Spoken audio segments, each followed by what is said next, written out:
हमारी इस खास पेशकश में आपका स्वागत है। मैं हूं राजीव मिश्रा। सुपर संडे का सबको इंतजार है क्योंकि इस सुपर संडे के दिन भारत और पाकिस्तान की टीमें आमने सामने होंगी और जैसा कि आपको पता है वर्ल्ड कप के मैचेस में हिंदुस्तान हमेशा पाकिस्तान पर भारी पड़ी है, लेकिन इस बार बाबर आजम का ये मानना है कि पाकिस्तान न सिर्फ हिंदुस्तान को हराएगी बल्कि वर्ल्ड कप में अपने रिकॉर्ड को सुधारने में वो कामयाब रहेंगे। आज एक अलग तरीके का मैच हम खेलेंगे यहाँ पर मैदान के बाहर, जहां पर पाकिस्तान से तमाम क्रिकेट के जानकार हमारे साथ जुड़ेंगे और साथ ही हिंदुस्तान से हमारी टीम होगी, यानी कि इंडिया न्यूज की टीम होगी, जो पाकिस्तान की इस टीम के साथ दो हाथ करती नजर आएगी। और कोशिश यही रहेगी कि इस जो एक अलग तरीके का मैच खेल रहे हैं, इस मैच में रिजल्ट चाहे जो है, लेकिन जब ये मैच खत्म हो तो हम दोनों एक दूसरे से हाथ मिला सके, गले मिल सके। और मैं चाहूंगा कि सबसे पहले मैं अपनी टीम इंट्रोड्यूस कर दूं और उसके बाद वजाद भाई, क्योंकि आप उधर से कप्तान है, तो मैं आपसे फिर गुजारिश करूंगा कि आप अपनी टीम से हम सबको रूबरू कराएं। हमारे साथ सवा करीम है, पूर्व क्रिकेटर, हमारे यहाँ सिलेक्टर रहे और अभी कमेंटेटर है। साथ में राजकुमार शर्मा जी हैं, विराट कोहली के कोच, और रितेंद्र सिंह सोढ़ी हैं हमारे साथ, ऑलराउंडर रहे, अंडर 15 वर्ल्ड कप चैंपियन उन्होंने बनाया था और तब इत्तेफाक था कि पाकिस्तान उस मैच में भी हारा था और रितेंद्र का बहुत कमाल का प्रदर्शन था। अब मैं चाहूंगा कि वजाद भाई आप भी जरा अपनी टीम से रूबरू कराते हैं और उसके बाद इस मैच को थोड़ा आगे लेके चलते हैं। अस्सलाम वालेकुम on behalf of myself. Thank you Rajiv, जिस तरीके से आपने बात की और हम रिप्रेजेंट करें क्योंकि स्टार न्यूज की टीम को यहाँ से पाकिस्तान में, और आज के हमारे पैनल में पाकिस्तान की जानिब से जो है वो हमें ज्वाइन कर रहे हैं। एक्स टेस्ट क्रिकेटर हैं, हेड कोच भी रहे हैं पाकिस्तान के, चीफ सिलेक्टर भी रहे हैं हारून रशीद साहब। उनके साथ हमारे साथ मौजूद होंगे सीजन जर्नलिस्ट हैं, क्रिकेट के ऊपर बहुत गहरी नजर रखते हैं और बड़े दिलचस्प और इंटरेस्टिंग तज्जियात करते हैं, जनाब ओवैस तौहीद साहब और मजहर अब्बास साहब, वेरी रिनाउंड जर्नलिस्ट। और साथ में हमें ज्वाइन करेंगे सीनियर क्रिकेट एनालिस्ट हैं जनाब सैयद हैदर साहब, बड़ी जबरदस्त बात करते हैं क्रिकेट के हवाले से। तो अब देखना ही है कि हमारी आज की जो बातचीत होगी, जो गुफ्तगू होगी, उसके अंदर हम किस तरीके से अपनी जो है वो कारकर्दगी पेश करते हैं। और देखते हैं कि एक मैच ग्राउंड के अंदर तो खेला जाएगा, लेकिन हम इस मैच को जो ग्राउंड के बाहर खेला जाएगा उसको कैसे खेलते हैं। बिल्कुल, और हम लोग बहुत ही हेल्दी एटमॉस्फेयर में ये मैच खेलेंगे। हारून सर, शुरुआत आपसे ही कर लेते हैं, क्योंकि जो ये हिंदुस्तान और पाकिस्तान की टीम इस समय हमारे सामने, उनमें सबसे सीनियर आप लग रहे हैं। कैसे आप देख रहे हैं सुपर संडे के दिन जो ये मुकाबला होना है?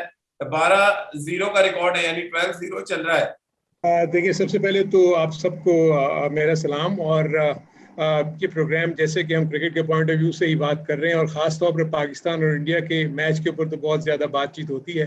मैं एज ए प्लेयर ये फील करता हूँ कि जो आउटसाइड प्रेशर है ना, प्रॉब्ली इस मैच को बहुत ज़्यादा इंपॉर्टेंट बना देता है। एज ए प्लेयर अगर मैं आपको बताऊं तो ये बिल्कुल एक नॉर्मल मैच है, जैसे एक आम मैच होता है, लेकिन ओवर द इयर्स जो अगर आप रिजल्ट्स देखते हैं तो इंडिया बहुत ज्यादा हावी रहा है पिछले 10-12 सालों में, क्योंकि किसी भी बड़े इवेंट में पाकिस्तान ने कामयाबी हासिल नहीं। जहां तक बाबर आजम का ये कहना, ऑब्वियसली एज ए कैप्टन आप कैसे कह सकते हैं कि अगली टीम मुझसे बहुत ज्यादा मजबूत है या मैं उसको हरा नहीं सकता। एक्चुअली T20 का जो वर्जन है वो ऐसा है कि इसमें ऑन द डे अगर आपने तीनों डिपार्टमेंट्स में एक्सेल किया, बैटिंग, बॉलिंग और फील्डिंग में, तो कोई वजह नहीं है कि कोई भी किसी तगड़ी से तगड़ी टीम को भी हरा सकता है। राजकुमार सर, बड़े आराम से पानी पी रहे हैं आप, चक्कर लग रहा है, बहुत रिलैक्स है आप टीम का प्रदर्शन देख के, और खासतौर से कप्तान का प्रदर्शन देख के। और ऐसा आप लग रहा है कि हमारे जो सामने वाली टीम है उसको आप पहले ही से डरा रहे हैं कि आपको कोई डर नहीं है। अब देखिए, ये तो रिकॉर्ड भी बताते हैं कि भारत को पाकिस्तान से बहुत ज्यादा खतरा नहीं है, लेकिन जैसा अभी हारून रशीद साहब ने कहा तो मैं बिल्कुल एग्री करता हूं उनके साथ कि बहुत अनप्रेडिक्टेबल टीम है पाकिस्तान की और वो किसी भी टीम को on their given day upset कर सकती है। तो भारत को काफी केयरफुल रहना होगा, बिल्कुल भी कॉम्प्लेसेंट नहीं हो सकते आपकी। पाकिस्तान को आप हल्के में नहीं ले सकते हैं, क्योंकि अच्छे प्लेयर्स हैं पाकिस्तान की टीम में भी जो कभी भी अपसेट कर सकते हैं। लेकिन अगर रिकॉर्ड के हिसाब से जाए राजीव, और भारत की टीम का कंपोजिशन देखें, तो मुझे लगता है कि भारत का पलड़ा काफी भारी है और भारत फेवरेट होगा ये मैच जीतने को। वजह से अब आप भी पूछना चाहें हमारे क्रिकेट एक्सपर्ट मैं बिल्कुल राजकुमार साहब से ये पूछना चाह रहा हूँ कि उन्होंने कहा तो है कि पाकिस्तान जो है वो एक इंटरेस्टिंग टीम है और अक्सर जो है वो अनप्रेडिक्टेबिलिटी की वजह से दूसरी टीमों को हरा भी देती है, चाहे वो मजबूती क्यों ना हो। तो मैं उनसे ये पूछना चाहूंगा कि क्योंकि वो विराट कोहली के कोच भी रहे हैं और उन्होंने बहुत करीब से देखा है कि पहले तो मोहम्मद आमिर और जुनैद खान ने उनको बड़ा तंग किया हुआ था बैटिंग में। जब भी अगर हम 2012 की सीरीज की बात करें, उसके अंदर जुनैद खान ने उनको काफी मरतबा आउट किया। फिर मोहम्मद आमिर की भी जो है वो बॉलिंग के ऊपर वो काफी मरतबा आउट हुए। इस मरतबा शाहीन शाह अफरीदी जो है वो हमारी पेस बॉलिंग को लीड कर रहे हैं हमारी बॉलिंग डिपार्टमेंट में। तो किस तरीके से देख रहे हैं इस बार, किस तरीके का कंपटीशन देखने को मिलेगा? देखिए, अगर आप विराट कोहली का रिकॉर्ड देखेंगे पाकिस्तान के खिलाफ तो बहुत ही शानदार है। पिछले वर्ल्ड कप में भी अगर आपको याद करें तो एक बेहतरीन शतक बनाया था उन्होंने पाकिस्तान के खिलाफ ही। और एंजॉय करते हैं वो पाकिस्तान की बॉलिंग को, और अप्रिशिएट भी करते हैं मोहम्मद आमिर को। वो बहुत अप्रिशिएट हमेशा उन्होंने किया कि वो एक शानदार गेंदबाज हैं। लेकिन प्रिपरेशन भी उनकी पाकिस्तान के खिलाफ काफी अच्छी होती है, और इस बार भी है। तो कहीं ना कहीं पाकिस्तान को सावधान रहने की जरूरत होगी उनसे। और भाई अनप्रिडिक्टेबल जो वर्ड है वो मुझे तो बहुत परेशान करता है कि आप अच्छा खेले तो हम अच्छा खेले और खराब खेले तो बोले हमसे तो आप ऐसे ही उम्मीद कर सकते हैं। ये वर्ड आपको लग रहा है हटा देना चाहिए थोड़े दिन क्रिकेट के मैदान से? कि आप अच्छा, मतलब आप इस चीज को मानने के लिए तैयार तो रहें कम से कम कि हम अभी अच्छी स्थिति में नहीं है, हमारी टीम अच्छी नहीं? देखिए राजीव, ये तो पाकिस्तान काफी जमाने से कोशिश कर रहा है कि तल्फाज को हटा दिया जाए, पर अनफॉर्चुनेटली जो कि पाकिस्तान टीम का परफॉर्मेंस कुछ इस प्रकार का रहता है कि काफी सारे अप्स एंड डाउन्स होते हैं। और मेरा ये मानना है कि अगर आपको बड़ी टीम बनना है तो ये अप्स एंड डाउन्स के जो ग्राफ है उसको आपको कंसिस्टेंट करना पड़ेगा, तभी ये जो टैग है पाकिस्तान की टीम के साथ जो लगा हुआ है इसको आप दूर कर सकते हैं। मुझे ये लग रहा है राजीव कि ये एक अननोन टेरिटरी है दोनों टीमों के लिए। जैसे कि हारून भाई ने कहा कि बहुत दिनों के बाद फिर से एक पाकिस्तान और इंडिया का मुकाबला हो रहा है। दोनों टीमों के प्लेयर्स ने एक दूसरे के खिलाफ खेला नहीं है। अब जितना भी एनालाइज कर लें, जितना भी आप डेटा कलेक्ट कर लें, पर एंड ऑफ द डे जब तक आप एक दूसरे के खिलाफ खेलेंगे नहीं, वो पता नहीं चलता है कि एक दूसरे की टीम में किस प्रकार के स्किल्स हैं या फिर किस तरह की काबिलियत है। तो मुझे लगता है ये बहुत बड़ा फैक्टर रहेगा, ये बहुत इंपॉर्टेंट क्लैश में। सर, आपसे एक सवाल मैं लेना चाहूंगा। अब्दुल रज़ाक ने एक बड़ा स्टेटमेंट दिया था कि रोहित शर्मा और विराट को आउट कर ले तो पूरी की पूरी भारतीय टीम बहुत हल्की नजर आ रही है। बट प्रैक्टिस मैच में तो बिल्कुल उल्टा हुआ ना। रोहित पहला मैच नहीं खेले, विराट ने कुछ रन नहीं बनाए, फिर भी भारत ने इंग्लैंड और ऑस्ट्रेलिया को बिल्कुल वन साइड मार दिया। अब क्या ये सीधा संकेत संडे को जाएगा और पाकिस्तान की टीम देख रही होगी कि प्रैक्टिस मैच में भारत के युवा खिलाड़ी क्या कर रहे हैं? सबको सलाम, नमस्कार। और देखिए, मुझे ये लगता है कि मैच तो बड़ा ही तगड़ा मैच होगा, लेकिन इंडिया का on a piece of paper as a cricket observer मैं समझता हूँ कि बड़ी अच्छी पन्ने पर उनकी बहुत अच्छी साइड है। केएल राहुल है, फिर आपका एक नया कोई प्लेयर आया आईपीएल में, मैंने देखा था ईशान किशन, फिर उनके पास आपके पास स्पिनर्स बड़े अच्छे हैं, अश्विन तजर्बेकार है, फिर राहुल चाहर को लेकर आए हैं आप। एक और कैरम बॉल करता है लड़का, नाम मैं उसका भूल रहा हूँ, वो लड़का मैंने उसको देखा, बहुत अच्छा है। तो एक साइड ऐसा नहीं है कि मुझे लगता है कि मेरी नजर में अगर रोहित शर्मा और पांड्या को आउट कर लिया जल्दी तो मैच जो है वो फिर उसका पासा पलट सकता है। ये दो प्लेयर्स ऐसे हैं, वो पूरी इनिंग को लेके चल सकते हैं और फिनिश कर सकते हैं रोहित, और पांड्या जो है वो 2-3 ओवर में गेम को चेंज कर सकता है। हालांकि थोड़ा सा रिसेंटली आउट ऑफ फॉर्म है। दूसरी तरफ मैं समझता हूँ कि पाकिस्तान के अंदर दो बड़े मैच के जो बड़े प्लेयर्स हैं वो मेरी नजर में मोहम्मद हफीज है जो कैरी कर सकता है, फिनिश कर सकता है, और दूसरा फकर है। अगर फकर के लाकड़े चल गए और बुमराह की फिर से नो बॉल हो गई तो फिर तो आप देखेंगे कि ट्रैफिक सिग्नल कुछ नजर नहीं आएगा, ग्रीन ही ग्रीन नजर आएगा फकर को। मुझे नोबेल साहब, ये तो ऐसा लग रहा है कि आप डिपेंडेंट है कि बुमराह नो बॉल फेंके तभी जाके रन बनाएंगे। अब रितेंद्र, ये कैसे हो सकता है? लेकिन ओवैस साहब कह रहे हैं कि बुमराह नो बॉल फेंके तभी फकर समा रन बनाएंगे। ये तो देखिए, फिर ड्यू रिस्पेक्ट से तो वही बात हो गई, मेरी चाची के मुछे होती तो वो चाचा होता है ना। तो अगर बुमराह की नो बॉल होगी नहीं होगी, चलो ये तो खुदा जानता है, भगवान जानता है। लेकिन यहाँ पे राजीव, अगर हम ऑन पेपर जैसे हम सब बात कर रहे हैं, भारत का एज है। और सबसे बड़ी बात है, हम लोग दुबई में हैं 1-1.5 महीने से, इतनी क्रिकेट वहां पे खेले हैं, जद्दोजहद की है।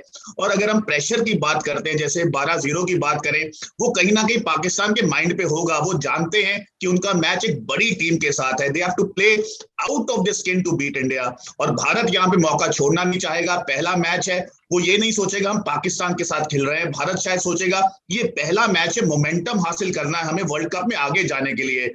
बिल्कुल। और हैदर साहब, इससे पहले कि वजाहत भाई हमारे क्रिकेट एक्सपर्ट से पूछे, हैदर भाई एक सवाल आपसे लेना चाहता हूँ। जिस तरह से शहीनशाह अफरीदी को लेकर बहुत ज्यादा हाइप है, हसन अली को लेकर बहुत ज्यादा बातें हो रही है, क्या आपको लग रहा है जिस तरह से प्रैक्टिस मैच में दक्षिण अफ्रीका ने रन चेज किया, उससे थोड़ा सा सिग्नल खराब क्या होगा पाकिस्तान के लिए? जी, सबसे पहले तो सबको सलाम अलैकुम, नमस्कार।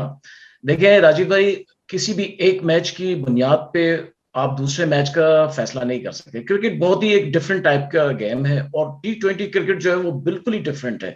वहां पे सारी साइंस, सारी टेक्स्ट बुक फेल हो जाती है। T20 क्रिकेट में कुछ नहीं कहा जा सकता कि कौन क्या करेगा, उसने पहले क्या किया था, क्या स्टेट्स कहते हैं, क्या किसने पहले कौन सी सेंचुरी की है, कौन सी विकेट दी, ये सब चीजें जो है फजूल हैं। ऑन द डे जिस दिन मैच है उस दिन पाकिस्तान या इंडिया के खिलाड़ी क्या करते हैं, ये सबसे इंपॉर्टेंट चीज है। अगर पाकिस्तान अपनी 100% परफॉर्मेंस देता है तो पाकिस्तान आगे आ सकता है, अगर इंडिया देता है तो इंडिया आ सकता है। सबा करीम साहब के पास मैं आऊंगा। सर, एक बहुत चर्चा हो रही है इंडिया के अंदर कंट्री ओवर क्रिकेट की। तो कहीं ऐसा तो नहीं है कि इंडिया की टीम पाकिस्तान के साथ मैच ही ना खेले? हमारे पास तो ये खबरें बड़ी गर्दिश कर रही हैं इस वक्त के कहीं हमें वॉक ओवर ना मिल जाए।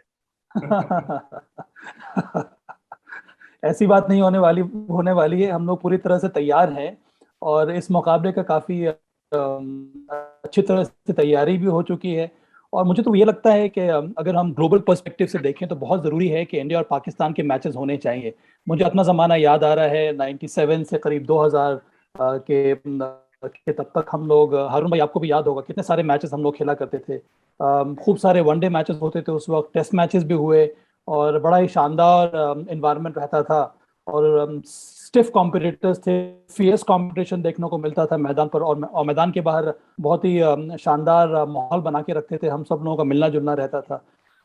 तो अगर हम इंटरनेशनल क्रिकेट की बात करें तो बहुत ज़्यादा ज़रूरी है कि जो राइवलरी है वो और बढ़ती रहे और इस राइवलरी को बढ़ाने के लिए बहुत ज़रूरी है कि ये दोनों मुल्कों में के बीच में मैचेस होने चाहिए। ब्लैंक चेक देने की बात तो नहीं होनी चाहिए ना। रमीज भाई ने तो ये बात मुझे लग रहा है कि बहुत बेहतर तरीके से मजहर भाई बता देंगे कि रमीज भाई ने कहा है कि एक स्पॉन्सर है उनके पास जो ब्लैंक चेक देगा अगर आप हिंदुस्तान को हरा दें। अब ये ब्लैंक चेक का पैसा मजहर भाई कहाँ से आएगा, ये बताएं आप। रेवलरी तो ठीक है, समझ आ रहा है जी। मुझे तो वो जमाना याद आ रहा है जब एक मरतबा इंडिया की टीम पाकिस्तान आई थी तो हमने और इंडियन जर्नलिस्टों ने मैच खेला था जी। और उस वक्त मुझे याद है टाइम्स ऑफ इंडिया के या हिंदुस्तान टाइम्स के मेनन होते थे जो इंडियन जर्नलिस्ट टीम के कैप्टन होते थे जी। तो वो मेरा ख्याल है हमें सबसे ज्यादा, हम सारे लोग जो बैठे हैं, हमें सबसे ज्यादा जो खुशी इस बात की है कि मैच हो रहा है और मैच उन टीमों के दरमियान हो रहा है जिसको करोड़ों लोग देखेंगे। वो लोग जो करोड़ों लोग मुख्तलिफ टेंशन में होते हैं, ये एक टेंशन तो जरूर है लेकिन मेरे लिए सबसे इम्पोर्टेंट ये है कि एक मैच हो रहा है और we have to enjoy that match. मेरे लिहाज से वन साइडेड नहीं होना चाहिए। इंडिया की टीम डेफिनेटली हर लिहाज से, हर डिपार्टमेंट में बेहतर नजर आती है। उनका रिकॉर्ड भी बेहतर है, उनकी परफॉर्मेंस भी बेहतर है और अगर हम ऑन पेपर भी देखें तो मुझे बेहतर टीम नजर आती है। लेकिन अगेन पाकिस्तान सरप्राइज कर सकता है, सरप्राइज पहले भी होते रहे हैं सरप्राइजेस और मेरा ख्याल है दोनों टीमें, कम से कम मैं पाकिस्तान के पॉइंट ऑफ व्यू से कह सकता हूँ, इंडिया के पॉइंट ऑफ व्यू से कहूँ ना कहूँ, लेकिन मेरा ख्याल है दोनों टीमें इसे पहला मैच नहीं, इसको वाहिद मैच समझ के खेलती हैं कि अगर हमने ये मैच जीत लिया तो कम से कम क्राउड का जो प्रेशर है वो खत्म हो जाएगा। लेकिन रितेंदर, एक्चुअली देखा जाए, बीइंग अ क्रिकेटर, आप मैदान पे रहे और पाकिस्तान इंडिया के मैचेस आपने भी खेला है, सभा भाई ने भी खेला है, ये बटरफ्लाई होती है वाकई कि रात में नींद नहीं आती, ऐसा होता है क्या? राजीव, ऐसा है, बटरफ्लाई सारी दुनिया की पेट में आ जाती हैं जब इंडिया पाकिस्तान का मैच होता है। ये यूफोरिया ही कुछ अलग है। मैं तो बात करूंगा अंडर 15 वर्ल्ड कप हम खेले थे 1996 में, हमारा फाइनल था लॉर्ड्स में इंडिया पाकिस्तान और बच्चों का, छोटों का मैच था तो ज्यादा क्राउड पूरे टूर्नामेंट में नहीं आया। लेकिन जब हम लॉर्ड्स में एंटर किए 9:15 बजे, 40,000 लोग लॉर्ड्स में थे। 20-22 हजार पाकिस्तानी एक साइड पे और 20-22 हजार भारतीय टीम भारतीय लोग एक साइड पे और हम लोग बीच में। वहां से गाली हो रही थी, वहां से गाली हो रही थी, हम बीच में गालियों में फंसे हुए थे। तो ऐसा यूफोरिया होता है इंडिया पाकिस्तान का। तो जी हाँ, बहुत बड़ा मैच है और जैसे हम सब कह रहे हैं यहाँ पे भारत का एज जरूर है, लेकिन भारत बिल्कुल भी हल्के में पाकिस्तान को नहीं लेगा क्योंकि पाकिस्तान जानी जाती है सरप्राइज करने के लिए। इनके पास लड़के हैं, लेकिन अगर हम बात करते हैं एक्सपीरियंस की, मैच प्रेपरेशन की, भारतीय टीम पहले दुबई में है तो वहां पे एज भारत का है। सबा भाई, आप कैसे देख रहे हैं? आपने तो इंडिया पाकिस्तान मैच खेला भी, आप पाकिस्तान आपने ट्रैवल भी किया हुआ है। ये सिर्फ क्या आईसीसी के मैचेस में ही इस तरह का माहौल बनता है, या आपको लग रहा है बायलैटरल सीरीज जब होती थी तब भी माहौल कुछ ऐसे ही बनता था जो रितेंद्र बता रहे हैं? जब भी मैचेस हुए पाकिस्तान के खिलाफ, वहां पर कुछ माहौल ऐसा ही था। वो अलग बात है कि उस वक्त हम लोग काफी सारे मैचेस खेलते थे, तो उतनी ज्यादा इंटेंसिटी नहीं होती होगी, पर कई सारे जो इंटरेक्शंस मैदान पे देखने को मिलते थे वो लाजवाब थे। राजीव, हाँ, जैसे कि मैंने कहा कि फेयर्स कॉम्पिटिटर्स थे, पर मुझे याद है मोइन खान कीपिंग करते थे। मैं एक दो बार जब बैटिंग कर रहा था, तो जब उनको कुछ गाली वाली बोलनी होती थी, तो वो माइक के ऊपर अपना अपना पैर रख देता था। फिर मैंने कहा भी कि अरे भाई, बोलना है तो दम लगा के बोलो, सबको सुनाई दे क्या हो रहा है। तो इस तरह की हरकत बहुत ज्यादा होती थी। पर मुझे लगता है कि ये एक ऐसा गेम है जो हर एक प्लेयर को अपने अपने तरह से टेस्ट करता है। इंडिया पाकिस्तान का मैच, अगर आप एक बड़े खिलाड़ी आपको बनना है, या अगर आप दावा करते हैं कि आप एक बड़े खिलाड़ी हैं, तो ये एक ऐसा मौका है जहां पर आपको परफॉर्म करना होगा अपने कंट्री के लिए। तो आपकी तरफ से आऊंगा, मुझे बताएं कि क्योंकि हम बात अभी थोड़ी देर पहले स्लेजिंग की कर रहे थे, पाकिस्तान इंडिया के मैचेस में अगर हम थोड़ा पीछे जाएं तो काफी ज्यादा, अगर हम शोएब अख्तर हरभजन का सिनेरियो में इंसिडेंट लें, इसी तरीके से गंभीर और कामरान अकमल हो गए, गंभीर और शाहिद आफरीदी हो गए। गंभीर को शायद सिचुएशन को थोड़ा गंभीर बनाने में मजा आता था ग्राउंड के अंदर, तो कहीं ऐसी कोई मिसचीफ एक्टिविटी या कोई हरकत होते हुए हम एक्सपेक्ट करें कि संडे को हमें देखने को मिलेगी? जी हाँ, बिल्कुल। देखिए, ये ना एक जो इन्वॉल्वमेंट है, जो आप जीतना चाहते हैं मैच, इंडिया पाकिस्तान कोई भी टीम हारना नहीं चाहती है, so that brings best out of you. तो स्लेजिंग तो होना है, आप उसको अब कैसे लेते हैं, कैसे उसको डाइजेस्ट करते हैं, और कैसे स्लेजिंग सुनने के बाद भी आप अपना बेस्ट देते हैं, I think that is the key. और मुझे याद है, हमने एक इंडिया ए टूर हमने किया था पाकिस्तान, 2 महीने हम पाकिस्तान में थे, तो मैंने अपने कप्तान को बोला कि मुझे फाइन लेग पे मत भेजना, बहुत गालियां पड़ती थी, बहुत गालियां, कान पक जाते थे। मैं तो कवर्स में ही 2 महीने निकाल दिए। इसीलिए आपको मोहब्बत भी बहुत मिलती है। बिल्कुल। वैसा आपकी तरफ में आऊंगा। मोहम्मद रिजवान ने कहा कि हम पाकिस्तान इंडिया के मैच को बिल्कुल नॉर्मली लेंगे, एक कोई इसको स्पेशल या out of the world match समझकर नहीं खेलेंगे। इसी तरीके से फिर विराट कोहली ने भी कहा कि वो इस मैच को बिल्कुल एक नॉर्मल मैच की तरह खेलेंगे। टीम जब मैदान में उतरेगी तो कोई प्रेशर लेकर नहीं उतरेगी कि वो पाकिस्तान के खिलाफ खेल रहे हैं। तो कितना जरूरी होता है इस तरीके का सिनेरियो बिल्डअप करना मैच से पहले, ताकि खिलाड़ियों के ऊपर जो है वो स्ट्रेस थोड़ा उनका लेवल कम हो। तो जो कैप्टन है, सीनियर प्लेयर है, वो कहते हैं यार जूनियर प्लेयर पे प्रेशर नहीं आना चाहिए, नॉर्मल लो जी, नॉर्मल लो जी। लेकिन जब अंदर जाते भी, सऊदी कह रहे हैं ना, ये सबा भाई से पूछे आप, तो वो कह रहे कि यार मोइन खान जो है पैर रखता था माइक पे और फिर स्लेजिंग करता था। सऊदी कह रहे यार फाइन लेग पे नहीं, लेकिन बाहर मोहब्बत बहुत है, तो वो प्रेशर ही होता है। और मैं समझता हूँ कि कप्तान है, विराट कोहली है, रोहित शर्मा जैसे सीनियर प्लेयर है, इधर बाबर आजम है, सरफराज है, वो अपने जूनियर प्लेयर्स को ये कि नहीं नहीं यार, जाके ऐसी खेलना जैसे गली का मैच है, जाके ऐसी खेलना जैसे बड़ा प्लेयर। देखे, मैं देखा है, मेरी जहांगीर खान से भी बात हुई है, इवान लैंडल से मेरी बात हुई है। I used to work for BBC and I was a huge fan of Ivan Lendl and I went to see him in action।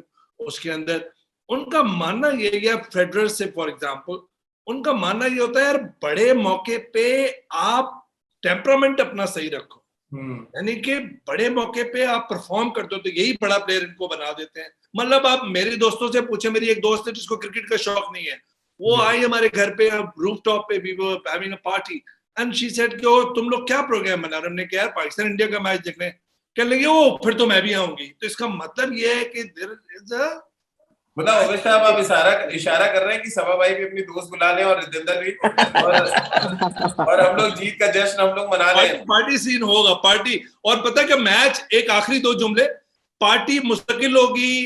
बिल्कुल वजह साहब, तो चलते चलते हर किसी से एक बार पूछ लेते हैं कि 12-0 चल रहा है, 12-1 की स्थिति बन रही है या नहीं बन रही? तो ओवेश साहब आपसे ही शुरू कर लेते हैं। यार एज अ पाकिस्तानी अगर आप पूछ रहे हो, फैन पूछ रहे हो, तो 50-50, और अगर एज अ क्रिकेट ऑब्जर्वर पूछ रहे हो तो India has an edge. Haider साहब आप बताएं जरा अपना प्रेडिक्शन। देखिए, एज ए क्रिकेट एनालिस्ट तो मैं कहूंगा कि इंडिया को एज है, लेकिन still I am sure it's a 50-50। देखिए, मैं तो बिल्कुल 13 के चक्कर में हूँ, यानी और बिना, क्योंकि कप्तान हूँ और कप्तान को कॉन्फिडेंट रहना पड़ता है। हारून साहब से बेहतर कौन बता सकता है। अगर आपकी बहुत बहुत शुक्रिया अरुण भाई आपका। हमारे साथ जुड़ने के लिए, और साथ ही हैदर साहब आपका भी बहुत बहुत शुक्रिया। थैंक यू वेरी मच हमारे इस मैच में शामिल होने के लिए, और बहुत ही शानदार चर्चा रही। समा भाई और रितेंद्र, आपका भी बहुत बहुत शुक्रिया। आप लोगों ने जबरदस्त तरीके से बल्लेबाजी और गेंदबाजी की है, लेकिन इंतजार सबको असली क्रिकेट का है जो मैदान के अंदर खेला जाएगा। और हम सब इस बात की उम्मीद कर रहे हैं कि एक अच्छा क्रिकेट मैच देखने को मिले और यहाँ से एक रास्ता खुले जो बायलैटरल सीरीज की तरफ लेके जाए, और हिंदुस्तान और पाकिस्तान की टीमें ज्यादा से ज्यादा मैचेस खेलें, ताकि हम इस तरह की चर्चा और शानदार चर्चा कर पाए मैदान के बाहर। आप सभी का बहुत बहुत शुक्रिया हमारे साथ। Thank you very much. Thank you thank you. Thank you very much.